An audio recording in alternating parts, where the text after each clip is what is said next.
राज्यसभा में विधेयक हुआ पास। 12 जनजातियों को मिलेगा लाभ, मिलेंगे सारे मौलिक अधिकार।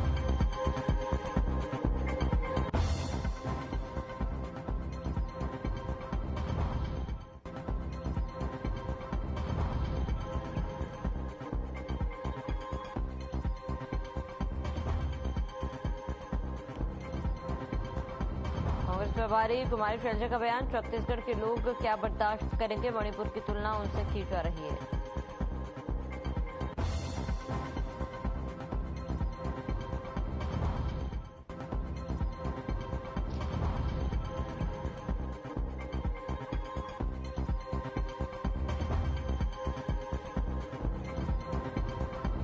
कोलंबपुर में छात्रों ने किया प्रदर्शन, हॉस्टल प्रबंधन पर लापरवाही का आरोप, समस्याओं का निराकरण कर दिया आश्वासन।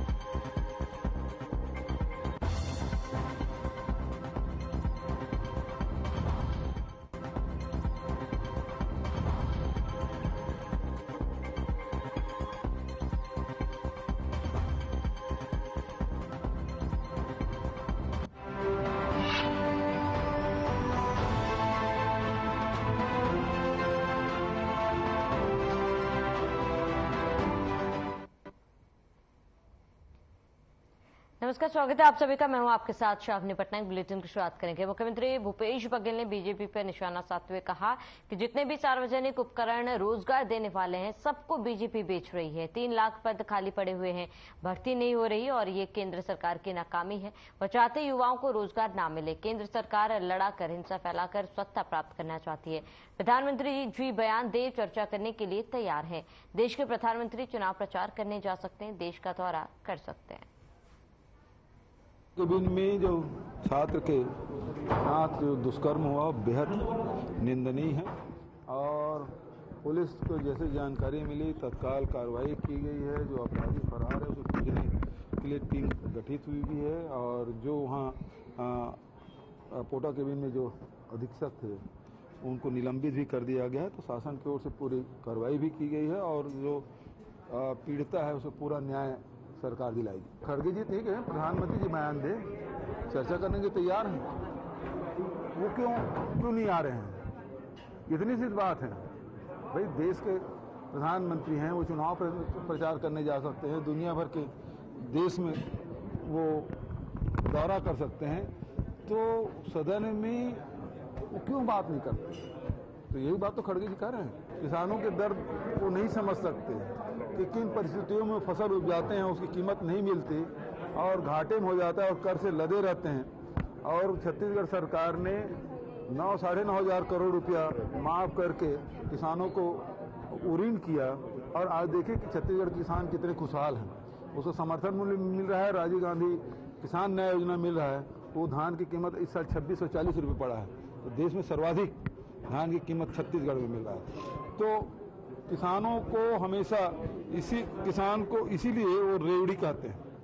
किसान को जो दे रहे हैं उसको भारतीय जनता पार्टी रेवड़ी कहते हैं और उसकी सबक फिर सिखाएंगे अभी 2023 के चुनाव, 2024 की लोकसभा में। को राजनीति में आना चाहिए और सबसे बड़ी बात यह है कि राजीव जी ने 21 साल के मतदान की उम्र को घटाकर 18 साल किया और युवाओं में राजनीतिक चेतना होना बहुत जरूरी है, क्योंकि आज 50% जो आबादी है वो 29 साल से कम उम्र की है और 65% आबादी 35 साल से कम उम्र की है।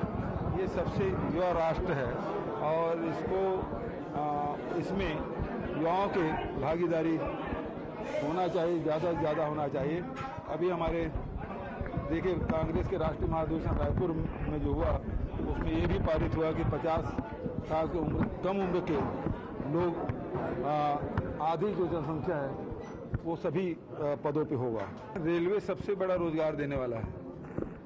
जितने हमारे सार्वजनिक उपक्रम हैं वो रोजगार देने वाले हैं, तो सब कुछ बेच रहे हैं। यही छत्तीसगढ़ में 23, 24 ट्रेनें वो रद्द हो जाती हैं। 3 लाख पद खाली पड़े हुए हैं, वो भर्ती नहीं हो रही है। सार्वजनिक उपक्रम को बेच रहे हैं। नगर नार शुरू नहीं है, उसको बेचने की सूची में वो आ गया है, तो रोजगार मिलेगा कहाँ से? केंद्र सरकार की ये नाकामी है। वो चाहते नहीं कि युवाओं को रोजगार मिले, लोग सक्षम हो। ये उसके रणनीति में नहीं है। वो तो केवल लड़ाने के लिए, घृणा फैलाने, हिंसा फैला के सत्ता प्राप्त करना चाहता है। यदि सुप्रीम कोर्ट में इस प्रकार टिप्पणी की है तो केंद्र सरकार को उसको, भारतीय जनता पार्टी इसको ध्यान में रखना चाहिए। तो बड़ी टिप्पणी है। रायपुर से बड़ी जानकारी। प्रदेश भाजपा की प्रेस कॉन्फ्रेंस शुरू। इस वक्त की बड़ी खबर। प्रदेश प्रवक्ता अमित साहू ले रहे प्रेस कॉन्फ्रेंस। सरकार के जन घोषणा पत्र में हुई वादा खिलाफी। सरकार ने शिक्षा को व्यापार बना दिया। युवा अपने आप को छला महसूस कर रहा है। कागजों में खेलने वाली सरकार कांग्रेस है। युवा अब भरोसा नहीं कर रही। सीएम के भेंट मुलाकात को बताया स्वेट मुलाकात। बड़ी जानकारी, हम खबर आपको बता रहे। इस वक्त की बड़ी खबर। प्रदेश प्रवक्ता अमित साहू प्रेस कॉन्फ्रेंस ले रहे। सरकार के जन घोषणा पत्र में वादा खिलाफी हुई है। सरकार ने शिक्षा को व्यापार बना दिया। युवा अपने आप को छला हुआ महसूस कर रहे हैं। बड़ी जानकारी आपको बता दें। रायपुर से प्रदेश भाजपा की प्रेस कॉन्फ्रेंस शुरू। इस वक्त की बड़ी खबर, अहम जानकारी। प्रदेश प्रवक्ता अमित साहू ने प्रेस कॉन्फ्रेंस की।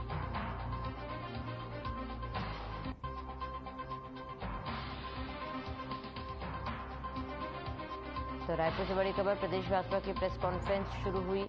इस वक्त की बड़ी खबर, अहम जानकारी आपको बताते हैं। जहां प्रदेश बीजेपी की प्रेस कॉन्फ्रेंस और अमित साहू की अध्यक्षता में ये प्रेस कॉन्फ्रेंस की गई। 18 से 20 हजार का आंकड़ा पेश कर पाती है। तो ये सरकार किस पायदान पर है? सिर्फ कागजों में ये खेलने वाली सरकार है। दूसरी तरफ हम देख रहे हैं कि बेरोजगारी भत्ता का वादा इन्होंने किया था कि प्रदेश भर में 10 लाख नौजवानों को हम बेरोजगारी भत्ता देंगे। या कितनों को? मुट्ठी भर लोगों को। जहां इनको 15,000 करोड़ इनके 5 वर्ष के कार्यकाल में छत्तीसगढ़ के 10 लाख नौजवानों को देना चाहिए था। दिया कितना? 250 करोड़। 15,000 करोड़ डकार के बैठी ये सरकार। 15,000 करोड़ अपने जेब में भरकर उन तमाम छत्तीसगढ़ के युवाओं पर डकार के बैठी है सरकार। तो यहाँ पर भी ये सरकार युवाओं के मामले में फेल नजर आती है। सरकार 18 से 20 हजार का आंकड़ा पेश कर पाती है। तो ये सरकार किस पायदान पर है? सिर्फ कागजों में।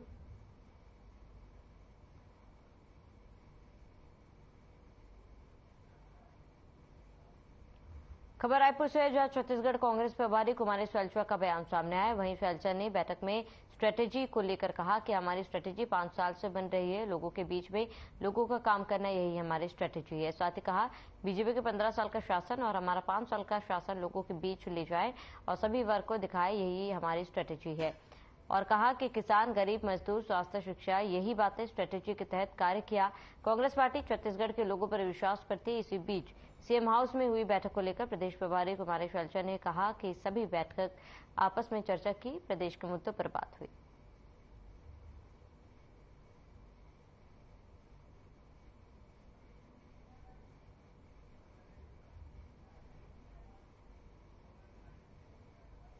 सरकार क्यों एक्सेप्ट करेगी? मैंने अभी कहा ना, इनका संसदीय प्रणाली में ही विश्वास नहीं है।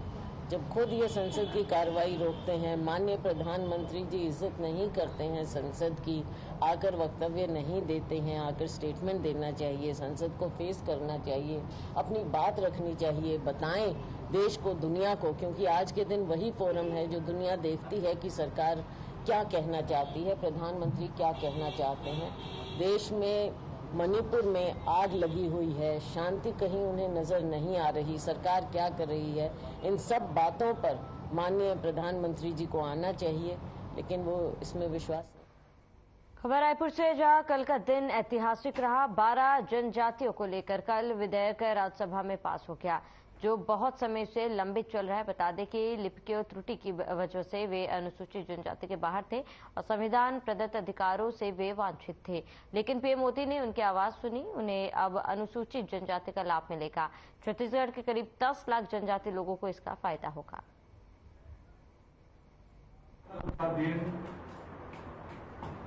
छत्तीसगढ़ के इतिहास के लिए एक स्वर्णिम दिन रहा, जब राज्यसभा में छत्तीसगढ़ की 12 जनजातियां जो लिपिकीय त्रुटि के कारण वर्षों से संघर्ष कर रहे थे कि उन्हें अनुसूचित जनजाति के आरक्षण का लाभ मिले, उन्हें उनका संवैधानिक अधिकार मिले, पर उनकी आवाज किसी ने सुनी तो देश के यशस्वी प्रधानमंत्री माननीय नरेंद्र मोदी जी ने सुनी। लोकसभा में पूर्व में पास हो गया था, विधानसभा में विपक्ष के व्यवधान के कारण लंबित रहा और अंततः कल वह विधेयक पास हुआ। वे 12 जनजातियां लिपिकीय त्रुटि के कारण अपने संवैधानिक अधिकारों से वंचित थे। न उनके बच्चों को शिक्षा में आरक्षण का लाभ मिल रहा था, न सरकार की अन्य सुविधाएं मिल रही थी, न वे अनुसूचित जनजाति के लिए आरक्षित पदों की नौकरी में अप्लाई कर पा रहे थे और न ही अनुसूचित जनजाति के आरक्षित पदों का चुनाव लड़ पा रहे थे और इस प्रकार से संविधान प्रदत्त अधिकारों से वो वंचित रहे। अंततः उनकी आवाज प्रधानमंत्री माननीय नरेंद्र मोदी जी जैसे गरीब कल्याण का काम लगातार कर रहे हैं,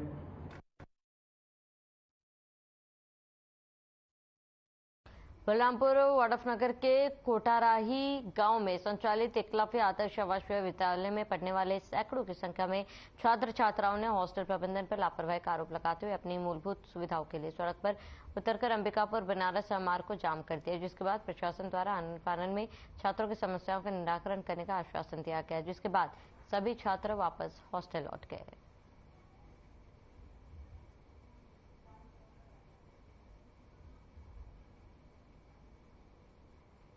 हम लोग ये मांगे कि हम लोग के स्कूल में शाला की कमी है और प्रयोगशाला और लैब ये सब बहुत सारी चीजों की कमी है, लेकिन लड़की लोग को दबाव दिया गया है, इसके कारण और लड़की लोग नहीं आए। क्या दबाव दिया गया है? आप बोले टीसी काटने के लिए बोलते हैं।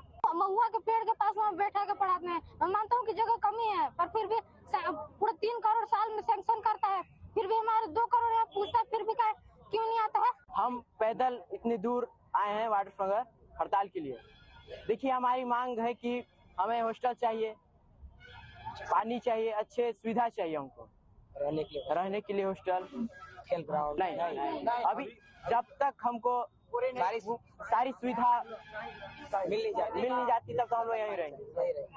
हमारे स्कूल में अभी तक कुछ सुविधा उपलब्ध नहीं है। हम 4 साल से वहीं रह रहे हैं, अभी तक एक ही बिल्डिंग है और पहले सर बोले थे, पहले जो प्राचार्य थे वो बोले थे जमीन खरीदा गया है, वहाँ बनेगा, लेकिन आज तक कोई कुछ नहीं बना है।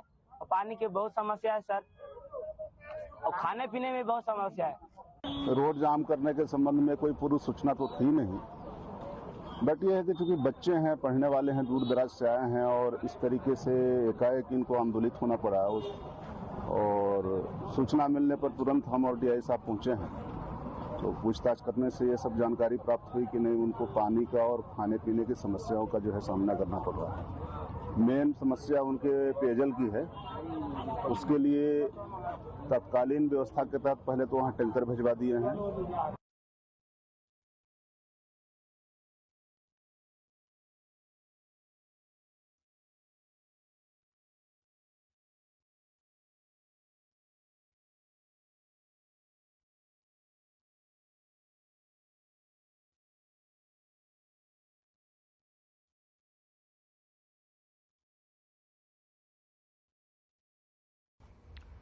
खबर रायपुर से, जहां पर सीएम भूपेश बघेल ने संबोधित किया। कार्यक्रम में शामिल होने के लिए सीएम भूपेश बघेल पहुंचे थे, जहां मुख्यमंत्री भूपेश बघेल ने संबोधन देते हुए कहा कि हमारे देश के औसत आयु 29 साल है और कहा कि देश में राजनीति युवाओं की होनी चाहिए। राजीव ने 21 साल से 18 साल कर दिया।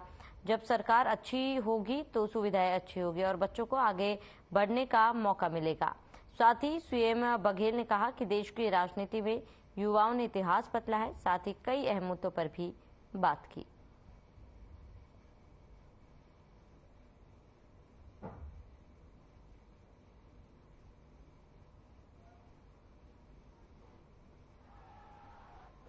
आदरणीय साथियों, देश की भी राजनीति में आप देखेंगे, इतिहास उठा के देखेंगे तो युवाओं ने ही परिवर्तन किया।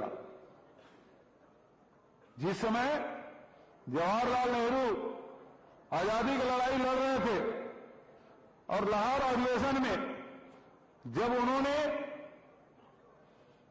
उस सम्मेलन का, राष्ट्रीय सम्मेलन का जब अध्यक्षता की, तब उम्र उसकी क्या थी? तो उम्र 40 साल से कम थी। सुभाष चंद्र बोस यहीं जबलपुर के बगल में त्रिपुरी सम्मेलन हुआ, उस समय अध्यक्ष निर्वाचित हुए, उम्र कितनी थी? 42-43 साल। भगत सिंह ने जब शहादत दी तब उसकी उम्र क्या थी? 23 साल। 23 साल के भगत सिंह, 24 साल के चंद्रशेखर आजाद, इन्होंने तो फांसी को चूम लिया था। यदि उस समय भगत सिंह कहते मुझे राजनीति से क्या लेना देना, क्या उन्होंने कहा? देश के लिए हंसते हंसते अपने प्राणों की आहुति उन्होंने दे दी। आज प्राणों की आहुति देने की जरूरत नहीं है। आज लड़ाई दूसरी है। पहले वो अंग्रेज से लड़ रहे थे, आज अंग्रेजों के विचारधारा में चलने वाले लोगों से लड़ने की जरूरत है और वो लड़ाई आप सबको करनी है।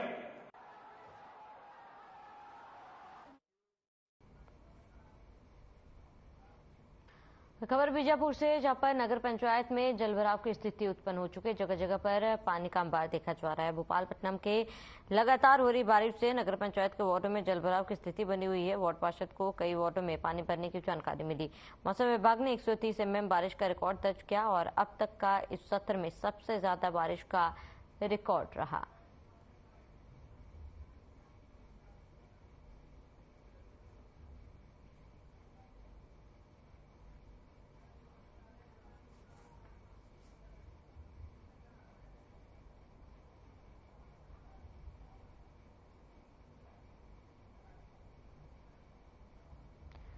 और आइए आपको सीधा ले चलते रायपुर, जहां पर कांग्रेस नेता प्रेस कॉन्फ्रेंस करे। क्या कुछ कह रहे हैं आपको सुनाते हैं। डॉक्टर रमन सिंह जी को या तो वो स्वीकार नहीं करना चाह रहे हैं या तो उनकी पूरी जानकारी नहीं है। कांग्रेस ने अपने जन घोषणा पत्र में जो हमने वादा किया था 2018 में, जन घोषणा में कुल 36 बिंदु किया था और उस जन घोषणा पत्र के 36 में से 34 वादों को हमारी सरकार ने पूरा कर दिया है। 4.5 साल में ही मुख्यमंत्री श्री भूपेश बघेल जी ने अपने जन घोषणा पत्र के 36 में से को पूरा कर दिया है। हम डॉक्टर रमन सिंह जी को भारतीय जनता पार्टी का घोषणा पत्र 2003, 2008 और 2013 का और कांग्रेस पार्टी का 2018 का जन घोषणा पत्र की प्रति भेंट कर रहे हैं, उनके पास भेज रहे हैं ताकि वो तुलनात्मक अध्ययन कर ले कि किसने वादा खिलाफी किया था। एक तरफ 36 में से 34 वादे, 2 वादे हमारी सरकार ने पूर्ण रूप से पूरा नहीं किया है। उसमें भी जो 35वां वादा है शराबबंदी का, जिसकी दिशा में हमारी सरकार ने ठोस प्रयास शुरू किया है। हमने उसमें कहा था कि हम छत्तीसगढ़ को पूर्ण शराबबंदी की ओर ले जाएंगे और 5वीं अनुसूची की पंचायतों को शराबबंदी के लिए अधिकार देंगे। पेशा कानून बना के 5वीं अनुसूची की पंचायतों को शराबबंदी का अधिकार हमारी सरकार ने दे दिया है और 100 से अधिक दुकानों को बंद करके जो छत्तीसगढ़ डॉक्टर रमन सिंह जी के समय में शराबबंदी में गोवा के बाद पहले नंबर में था, कांग्रेस की सरकार बनने के बाद आज वो देश में 18वें नंबर में है। आज हमारी सरकार बनने के बाद अंग्रेजी शराब की खपत में 15% की, देसी शराब की खपत में 10% की कमी आई है। अर्थात 34 वादे तो हमने पूर्णतः पूरे कर दिए हैं। 35वें वादे की दिशा में भी हमने ठोस पहल शुरू किया है। वादा खिलाफी का इतिहास तो डॉक्टर रमन सिंह जी के रहा है। 2003 में उन्होंने वादा किया था कि हर आदिवासी परिवार को जर्सी गाय देंगे, 10 लीटर दूध वाली 15 साल 3 बार सरकार चलाने के बाद एक भी आदिवासी को उन्होंने जर्सी गाय नहीं दिया। 2003 में उन्होंने वादा किया था कि हर आदिवासी परिवार से एक को सरकारी नौकरी देंगे। आदिवासी परिवार को से एक को सरकारी नौकरी देना तो दूर की बात थी, छत्तीसगढ़ में सरकारी नौकरी की भर्तियां डॉक्टर रमन सिंह जी ने बंद कर दिया था। कांग्रेस की सरकार बनने के बाद 18 साल बाद छत्तीसगढ़ में ऐसी स्थिति बनी कि छत्तीसगढ़ में पहले सीधे शिक्षक की भर्ती हुई। डॉक्टर रमन सिंह की सरकार के समय में शिक्षकों की सीधी भर्ती नहीं होती थी। डॉक्टर रमन सिंह जी ने वादा किया था 2008 में, 2013 में उनकी सरकार बनेगी तो किसानों को धान का बोनस देंगे, लेकिन सिर्फ चुनावी वर्ष में बोनस दिया, उसके बाद कभी बोनस नहीं दिया था। उन्होंने वादा किया था कि धान की कीमत 2100 रुपए की जाएगी, लेकिन धान की कीमत उन्होंने 2100 नहीं दिया। किसानों को बोनस का वादा करके नहीं दिया।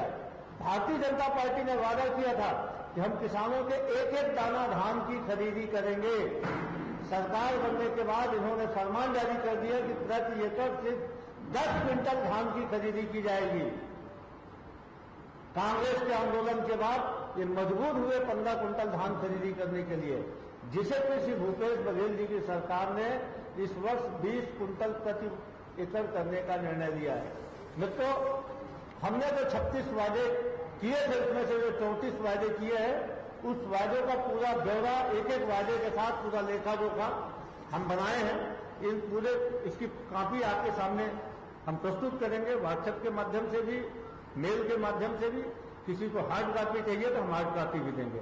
और इन वादों में पूरी इन जो वादे हैं जिसको हमने पूरा किया है, इसकी कॉपी को हम डॉक्टर रमन सिंह जी को भी भेज रहे हैं ताकि वो अपनी जानकारी दुरुस्त कर लें कि भूपेश बघेल की सरकार ने सिर्फ 19 वादे पूरे नहीं किए डॉक्टर साहब। भूपेश बघेल जी ने अपने जन घोषणा पत्र के 99% से अधिक वादों को पूरा कर दिया है।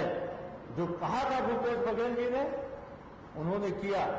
कांग्रेस की सरकार बनने के बाद पहले घंटे से वादा करने का जो काम,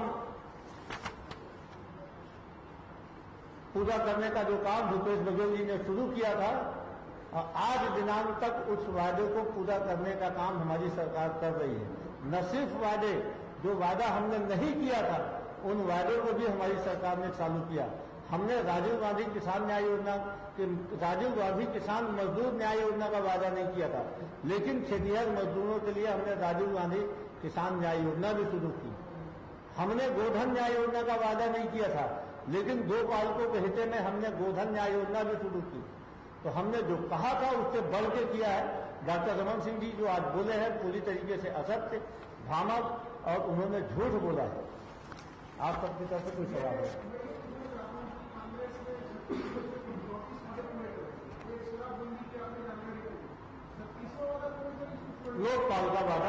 लोकपाल का वादा भी हम इसलिए नहीं पूरा कर पाए कि संवैधानिक दिक्कतों में एक राज्य का फेडरल स्ट्रक्चर में जो अधिकार होता है, कहीं न कहीं उसके कारण सेंट्रल गवर्नमेंट को पूरे देश में लोकपाल बनाने के लिए लोकसभा में विधेयक पारित करना था। उसके आधार पर राज्य में भी लोकपाल का वादा होता, जो हमने संभवतः 21वें नंबर में इस वादे को रखा था, और उस वादे को पूरा करने की दिशा में हमारे तरफ से कोई ठोस पहल नहीं है। हाँ, बहुत अच्छा सवाल है आपका। 11 नंबर पे हमारा वादा क्या था, मैं आप सबको पढ़ के सुना देता हूं।